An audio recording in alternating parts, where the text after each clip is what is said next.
Hello, everyone. I hope you all are doing well. Happy Tuesday. Listen, I know you can't see my face, but trust me, you don't want to. Matter of fact, here's a picture. Okay, let me just go ahead and give you a good look at this pretty picture of me, and hopefully that'll help because, yeah, nevertheless, it doesn't even matter. Listen, last week, I was talking and asking ladies, like, what's in your love box, and I like doing this because as a coach for single Christian women, I hear many things and I know many things. And, a lot of times I encounter women who are tired of being single and, many of the things that I hear them, complain about, and yeah, even cry about would be, false alarms, getting their hopes up in reference to a guy and things not working out, maybe thinking that they're being punished, maybe something from their past, wondering if God is, withholding, love from them, even marriage from them, thinking, okay, well, maybe it's not my portion. Maybe I'm not supposed to get married.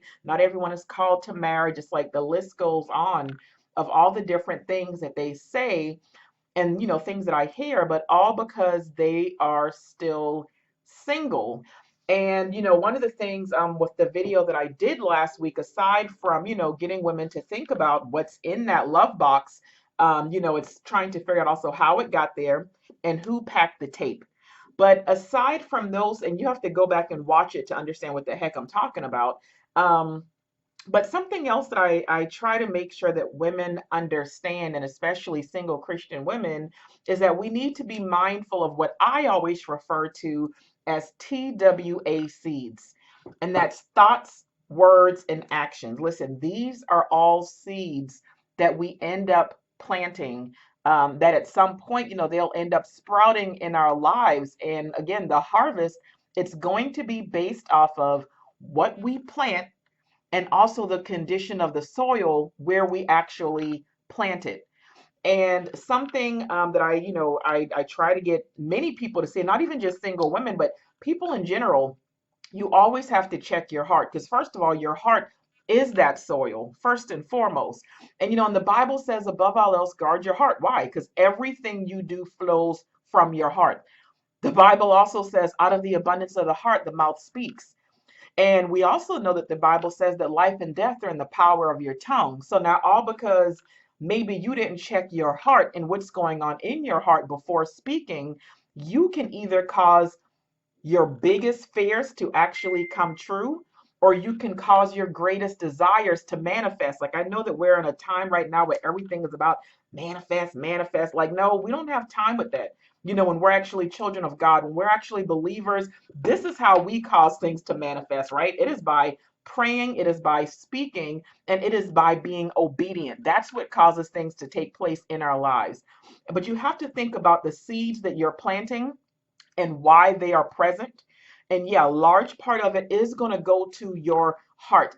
And what I say with women is that it's keeping in mind that there is a belief that it's negative and limiting, and it's holding them back for some reason. It's holding them back in some way. And it's there for a reason. It's like you believe it, and in your mind, that proof is there again, where it's like, nope, all men are the same. All men are, I probably will be single forever.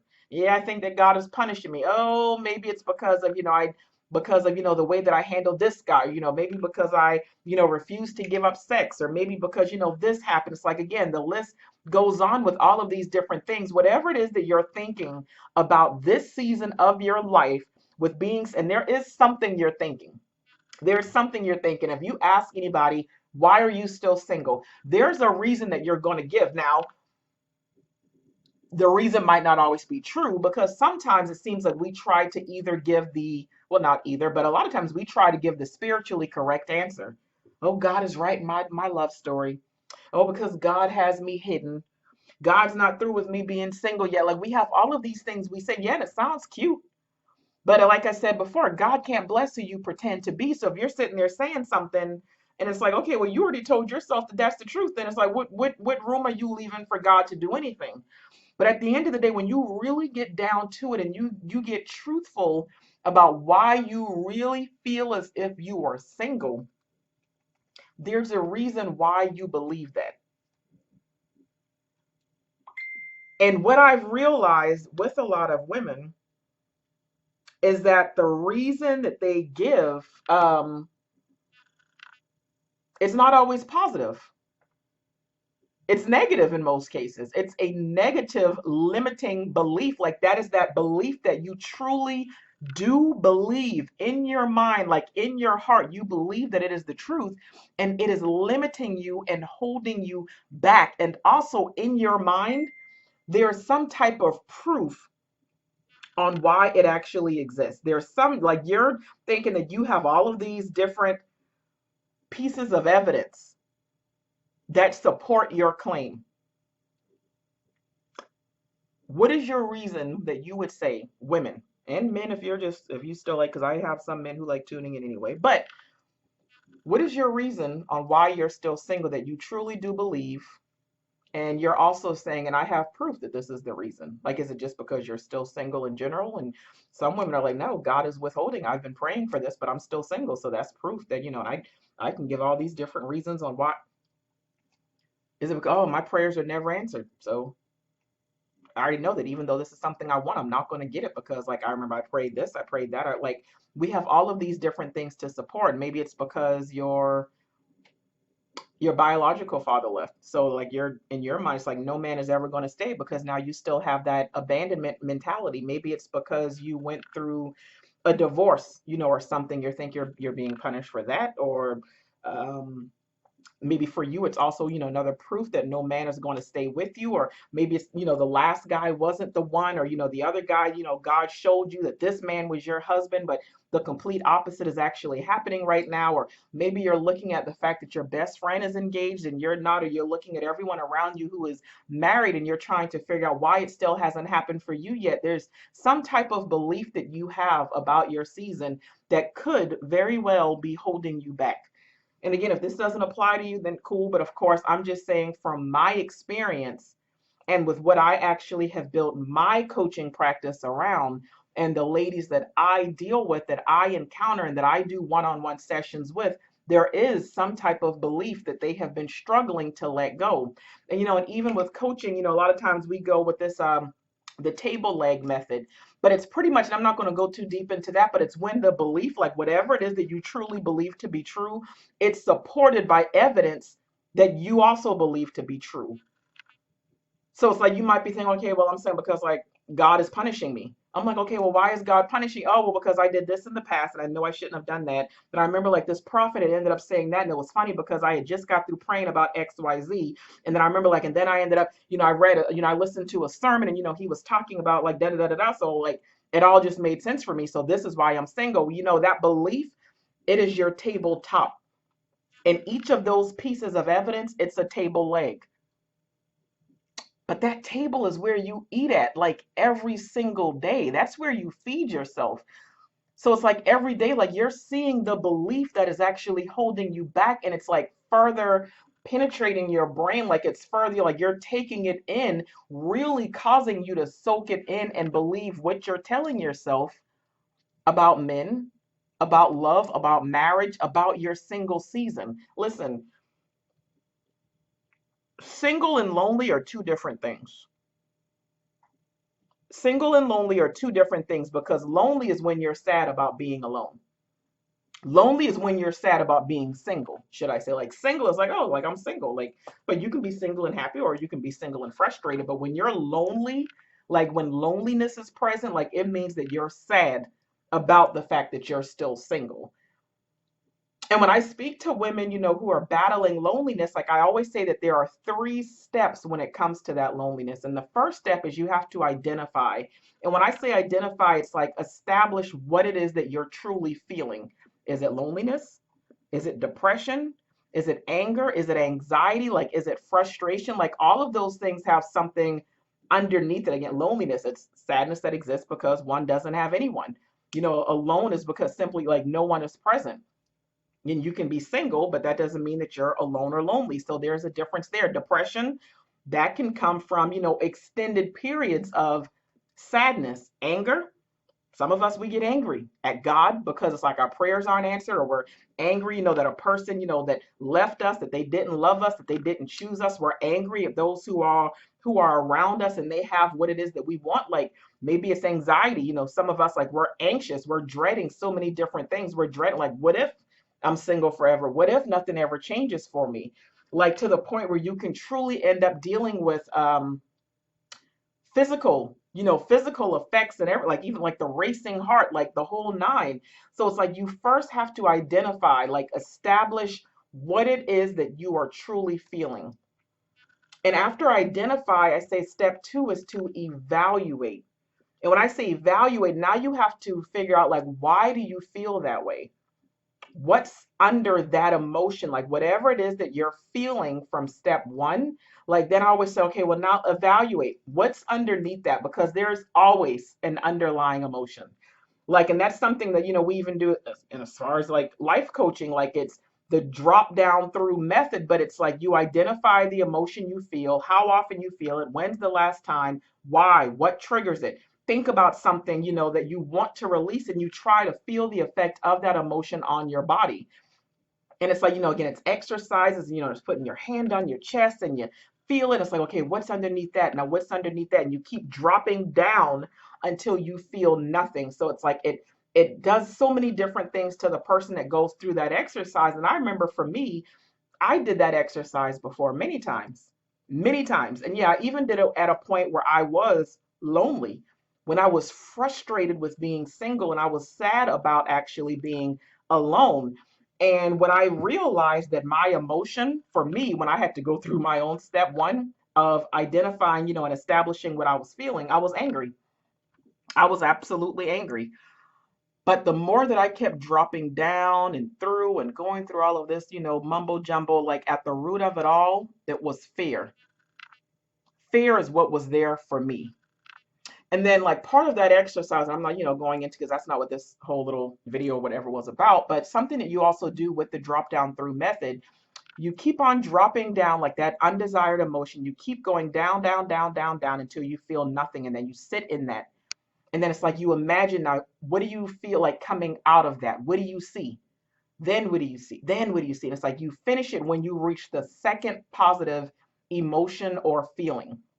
And it's like you can feel like a true physiological shift. So when I again took myself through that, I was angry with being single. I was again angry, frustrated, the whole nine. At the root of it was fear. And then the second positive emotion that I ended up feeling once I took myself through that chain was loved. So that was something else, that was showing me, like, hey, I had a lot of different things that I had to work on. And that's why I'm such a big advocate for healing. Why I'm always talking about, self-love and self-esteem and self-acceptance and rejection and abandonment and daddy issues, the whole nine, because it was something that I struggled with and I didn't know that. And it was a large part of just so many different things. And it's like God needed me to see, like, hey, I can't connect you to somebody right now, because you're going to end up entering into a codependent relationship. And that's what happens, like when you're dealing with, loneliness and self-love and all that other good stuff. There's this thing, it's called self-love deficit disorder. So you'll end up connecting with someone, but it's pretty much like being in a codependent relationship. And now it's like you're going to be depending on them to actually keep you happy and to make you feel loved. God forbid they drop the ball. You'll end up losing your mind. Like, and that's not healthy. And God needed me to see, like, I need you to work on that. And then lo and behold, I didn't know that I was going to be, as a career path, like actually helping other women with that. So think about how you feel, think about why you feel that way, think about what evidence you believe is supporting that. And then again, go through the whole, go through the three steps: identify and evaluate. Well, in the third step, it's rectify. The problem must be fixed. It's like you have to find ways to get to a positive emotion, actually ridding the one that you don't want.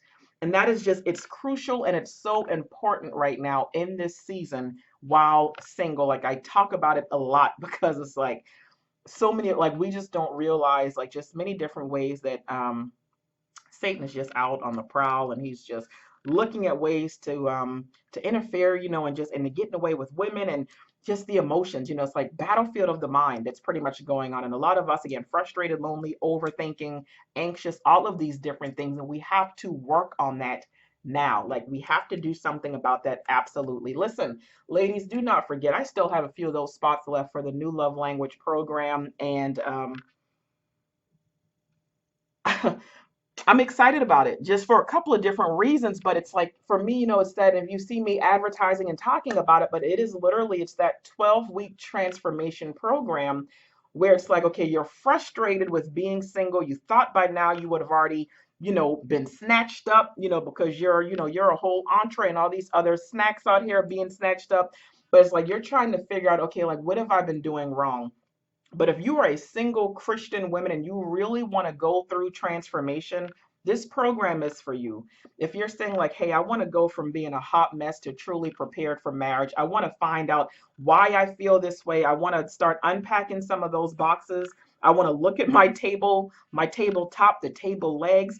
I want to find out the truth about love, about men, about dating, about marriage, about being a godly wife. I truly want to be ready. If you're saying, hey, like, let's look at some of the reasons why people around me are like not happy in their marriages, but you want to go through the back end and say, okay, I want to do things differently. I want to set the tone. There are some things that run in my family, but I don't want it to run into me. I want to break the chain. If you're saying, like, hey, when it comes to love, I want to be prepared to do this thing the right way. And you want to be, again, open and just knowing what it'll truly look like to have a healthy connection and be in a healthier relationship and a kingdom marriage, like to be successful in all of those different things. Like, this program is for you. Like, and we are touching on so many different things. I'm doing it in a small setting with 25 women, and I only have somewhere around what, 15, maybe 17, something like that, spots left, because I wanted it to be small and intimate. But I want you to consider joining in. If you're saying, like, hey, I know I've been doing some things wrong and I can't keep trying to build on this shaky foundation, like I need to redo everything because my ways are not working and I don't want things the way the world is doing it. I want like kingdom, godly, and I know that I need to get right. Then I really want you to consider joining in. Here's the link for it. It's newthinglifecoaching.com/new love language. You can read more about it. You can watch the video to get more information. There are 2 different payment options. Again, and if you still have any questions or concerns regarding it all, please inbox me. Inbox me, send me an email. But let's talk about it and find out what your hesitations and your reservations might be. But when God was showing me, a couple of years ago, that this program was going to be coming up, and especially showing me and I even talked about like having the dream about the number 22, and it's like then he started showing me all these different scriptures, that it was either a Bible verse or a chapter that had the number 22, and it was like right after me even having a dream about the number 22. Like, I didn't realize that all of these things he was showing me had something to do with marriage, and him then showing me that I was going to eventually be doing this little program to help, as he told me, reach my daughters and to help prepare women for marriage. So this is going to be like everything. As I've said before, I feel like it's everything I've ever taught and put out, but all combined in one package, all combined in one program. And you don't want to miss it. So I would love to have you be a part of it, right? It's time for us to get some things taken care of and make some major changes. All right. But that's all I wanted to say for the day. I wanted to talk about seeds and limiting belief and tabletop and a little bit more on love box. But just keep those 3 steps in mind. All right. Identify, evaluate, and rectify. And that will help you out. So just even with any, like even in life, like maybe it's not even about being single. Maybe it's just you got something else you're experiencing or going through. Maybe it has nothing to do with your relationship status. Maybe it's friendship. I don't know. Maybe it's a job, career, purpose. Could be a lot of different things. But that's still something that I can always, like, you still have to look at what you're feeling. You have to evaluate what's underneath that, and then you have to rectify. Otherwise, it's just going to stay there. It's going to stay present, and you're not going to find yourself getting up from underneath it. So that's just that. Listen, God bless you all. I pray that you all are doing well. I pray that you all are staying safe, and I will talk to you all later. Connect with me at newthinglifecoaching.com. Same Instagram, Facebook. You can follow me at New Thing Life Coaching. I'll talk to you all later. Bye-bye.